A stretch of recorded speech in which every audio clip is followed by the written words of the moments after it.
ne besojmë shumë tek shteti I drejtës. Këtë dua të them. Po këtë e thot dhe Rama. Po Rama thot nuk do të marrë, po nuk ka dalë në një nga Spaku që të thotë Rama më ka detyruar, më ka telefonuar, më ka, domthon nga Spaku nuk del. Se bëhen, se nesër njëjtën gjë do të thoni dhe ju dhe do t'i thoni Spakut bëj këtë veprim. Pra, bëj një krahasim midis vetes dhe Ramës.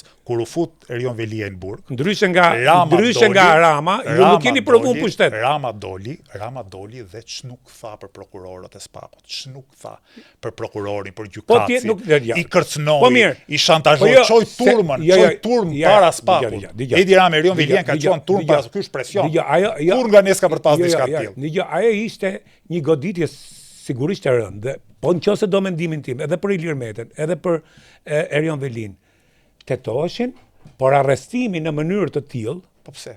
Është brenda ligjit. Tamam.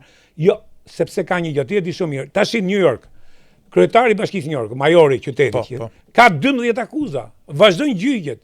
Por ai vazhdon, vazhdon punë, vazhdon si kryetar bashkie deri kur vërtetohet që do të dalë. Po I di pse arrestohen këta, sepse këta prishin provat, sepse këta kërcojnë dëshmitarët, sepse Spaku ka mbledhur. Edhe nga burgu Erion Velia organizonte fushatën kundër prokurorëve. Po jo më janë dokumentat e Spakut. Se semon që prokurori, po ku I ke pa dokumentat? Po I kam pa në media. Po ç'është ky Spak që qitë sekretet hetimore? Ç'është ky Spak që këtu ka bosh këtë ligjore zotëri?